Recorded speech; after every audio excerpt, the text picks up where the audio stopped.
Hey everyone, Happy New Year, and we want to say Happy New Year and welcome to the very first Radiotopia Presents of 2024. It's a series that we are truly excited about. It's called Shocking, Heartbreaking, Transformative.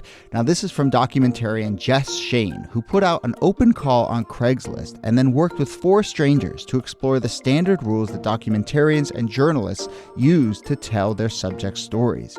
So the series gets into all sorts of questions about what happens when people's real lives are collected, edited, and consumed. The show pulls back the curtain on what goes on behind the scenes of your favorite nonfiction shows. And then it turns in on itself and some really interesting twists and turns along the way in the making of the show. I've gotten to know Jess a little bit over the making of this show. Every time I chat with her, there's a new wrinkle to this story. It is really incredible. So go check out the new Radiotopia Presents series, Shocking, Heartbreaking, Transformative. It is out now on your favorite podcast platform.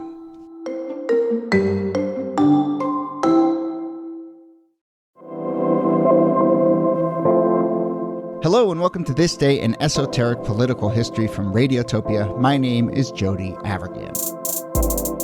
This day, July 6th, 1992, Marsha P Johnson's body was discovered floating in the Hudson River on the west side of Manhattan, near the Christopher Street Piers.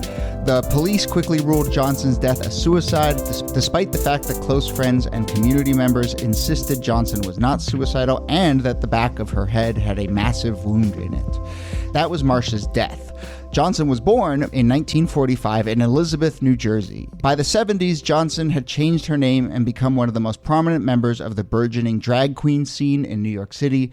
Johnson initially used the moniker Black Marsha, but later decided on the name Marsha P Johnson. I love this, getting Johnson from the restaurant Howard Johnson's on 42nd Street and saying that the P stood for Pay It No Mind. That is how you come up with a name. Johnson was photographed by Andy Warhol, was referred to as the mayor of Christopher Street, and depending on what account you read, was a key figure in the protests at the Stonewall Inn that kicked off much of the early gay liberation fight in New York City. So here to discuss the remarkable life and death of Marsha P. Johnson are, as always, Nicole Hemmer of Columbia and Kellie Carter-Jackson of Wellesley. Hello there. Hello, Jody. Hey there. So, Niki, I guess we should just say right off the bat, in preparing for this show, trying to figure out what pronouns to use for Marsha. The Times obituary uses she. Other places seem to avoid pronouns. And I think the ambiguity of that is instructive in terms of an understanding of when Marsha P. Johnson was coming up. There really wasn't a lot of language around this because it was early days. Right. I mean, certainly there was some debate about how you talk about yourself, but this was an era in which people didn't really use the term transsexual or transgender, and debates over pronouns, which have become much more part of a national debate in the last 5 to 10 years, they just weren't available. And so, we're trying to use the kind of care around language that we have grown accustomed to, but it just wasn't at the center of the debate back in the 1960s and 70s as Johnson is coming up. And so we just have to muddle through and acknowledge the challenge here. And I suppose in part that's because the debates at that time were much more fundamental. Were about fundamental questions of, humanity, right, Kellie? Well, yeah, there was very much a he-she narrative. The idea of they just did not compute, or gender non-conforming binary was just not also something that was a part of the lexicon. But it's funny, I hear most people refer to Marsha P. Johnson as she. In my class, when I'm teaching about her, in my Black Women's History class, I refer to her as she. But I think it's okay to also say they as well, because that's language that my students are familiar with. Mm-hmm. So, Kellie, on that point, why is Marsha P. Johnson in your curriculum? I teach Marsha P. Johnson because she lives a really remarkable and also sad and tragic life in a lot of ways. Remarkable in the sense that she's so audacious and bold in her identity and her stance and really taking up the fight for the LGBTQ community. She's at the forefront of Stonewall and is so outspoken about securing rights and privileges for LGBTQ people that I felt like she was someone my students needed to know. And I also wanted my students to understand that even though we have a movement around LGBTQ, there was still racism in that, and there was still classism within that, and there's still a divide even within that community, that these aren't monoliths. And so it's important for us to tease out even the names who are marginalized within the marginalized. Yeah, and I think that gets to the point you were talking about earlier, Jody, that yes, there was a very basic fight for the recognition of a person's humanity, regardless of their sexuality. But that was also a fight in which white cis men were more likely to be recognized as human than somebody like Marsha P Johnson. And so those fissures and the kind of, just erasure that happened in introducing the history of LGBTQ people into the narrative. There's been real work, I think, in recent years to make sure that the fuller picture is included.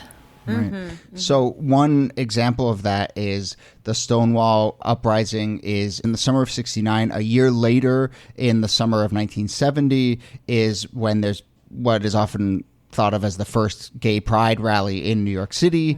And during that, even by that point, the role potentially of drag queens, particularly black drag queens, had already started to be erased. Johnson did march in that, but then by 1973, just a few years later, there was a big fight where there was an attempt to ban drag queens from marching in the gay rights parade. And so we see that there are debates and there's a dynamic within the community as well.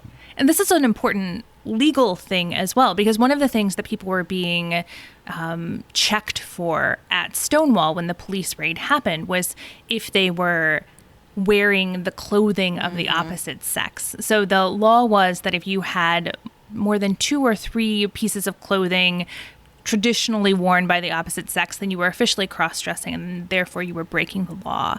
And so transvestites, cross-dressers, however they were called at the time, had an extra layer of legal vulnerability. And so I think that's also another reason why Johnson becomes an important part of the story again. Yeah, and even within her community, there's pushback from white gay men who don't want the drag narrative or drag women in front of their campaign. And they feel like it will make things harder for them. And, Marsha P Johnson was, again, so outspoken. She was like, hey, listen, this is about all of us. This is not just about one sect of our group. So her and a lot of other, I think of Sylvia Rivera, a lot of other LGBTQ women are really pushing to expand the narrative of how we would think of LGBTQ, to include lesbians, to include trans women, to include just queer people, because so much of the movement had been, I think, dominated by white gay men. And dominated by, to a certain extent, respectability politics. Yeah, absolutely. And so there's a gradual move away from that. By the late 1960s, you don't have as big of a presence of something like the Mattachine Society, which was like everybody men dress in suits and look respectable. But you still have a fight going on, and that would go on for decades, over how respectable the public-facing side of gay liberation was. So, I think we're painting a picture certainly of Johnson as a colorful, amazing, warm character, but also an activist. And it does get at something I think about a lot, which is, I think in a lot of communities, if you are going to try and be yourself at a certain moment in history, you actually have no choice but to be an activist. And in some way, I find that inspiring. I also find it incredibly tragic that people can't just be themselves. Maybe Marsha P Johnson wanted to just put her head down and live her life. And instead, she has to live this life of activism.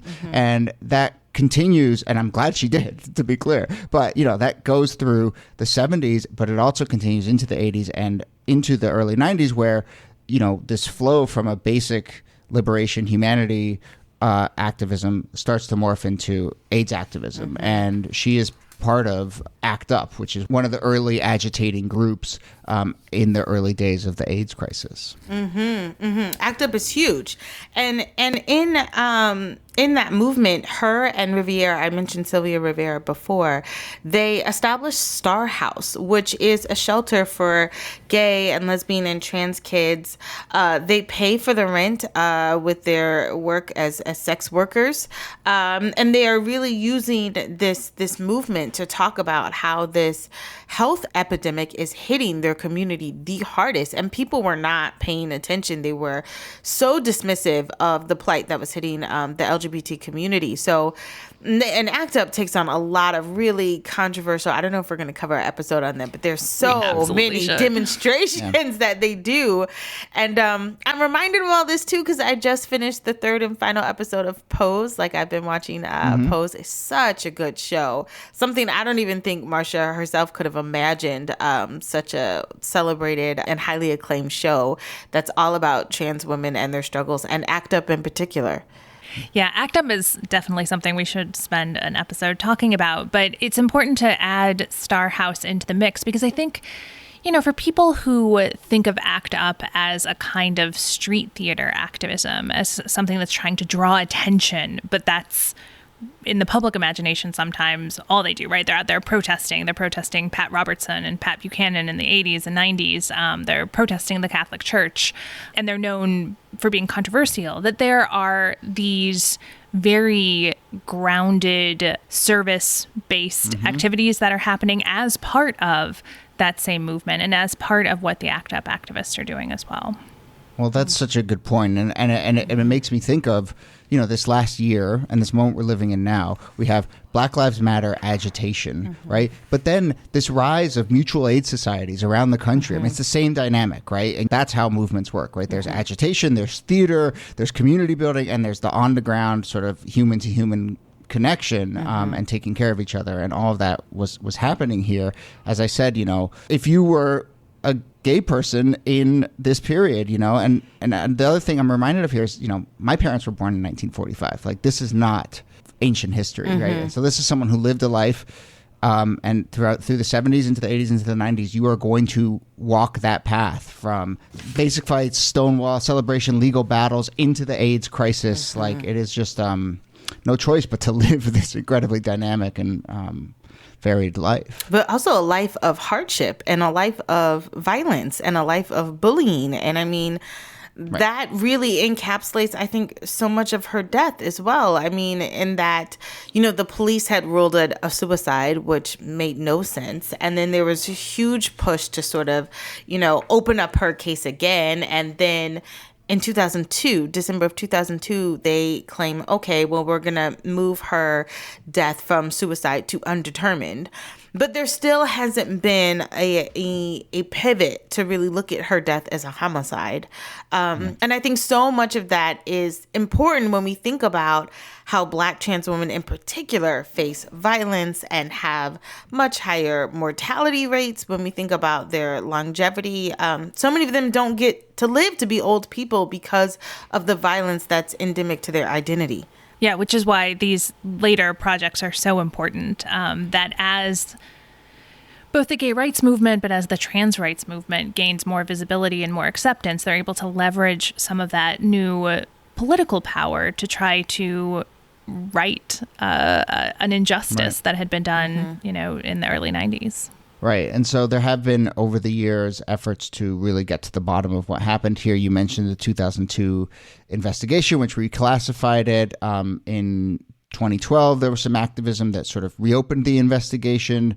Then again in 2016, some activists went back and re-interviewed folks. I don't know if we will ever know exactly what happened, but I think the efforts to keep this open and keep digging are really important. And again, not that long ago, you know, still living history. So we'll see. A couple other sort of more recent notes. In 2019, Johnson was on the inaugural 50 American Pioneers, Trailblazers, and Heroes included on the National LGBTQ Wall of Honor.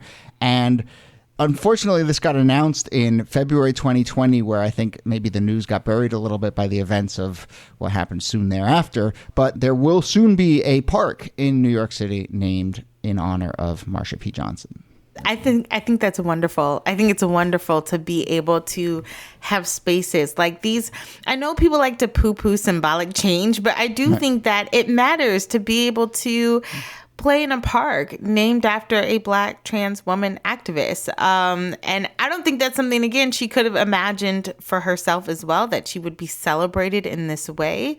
But these symbolic things do have substance to them as well, and they do matter, and they make a difference in terms of how we normalize these identities so that we don't have to face the same battles and struggles that she did. Right. Here, especially given who parks are typically named after. Yes. This is good. And move again, in the right direction. Yeah, it is. And again, a lot of Johnson's community, is still around, and so it's it's not just a gesture; it's actually a meaningful act for people who are still living in New York City, who still are part of this community, are still fighting this fight. The park is on the East River. It's in Brooklyn. It's in Williamsburg. Beautiful park. I've been there. But next time you go there, I don't know when the plaque is going to go up, but someday you will walk in that park and you will see the plaque. You'll read the plaque, and maybe someone will discover the story of Marsha P Johnson. Okay, let's end it there. Nicole Hammer, thanks to you as always. Thank you, Jody. And Kellie Carter-Jackson, thanks to you. My pleasure. This Day in Esoteric Political History is a proud member of Radiotopia from PRX, a network of independent, listener-supported, artist-owned podcasts. Our researcher and producer is Jacob Feldman. Our producer is Brittany Brown. You can get in touch with us with any questions or comments or ideas for the show. Email us thisdaypod@gmail.com, or you can find a form at thisdaypod.com. My name is Jody Avergan. Thanks again for listening, and we'll see you soon. Why are you here today? Darling, I want my gay rights now. I think it's about time the gay brothers and sisters got their rights, and especially the women.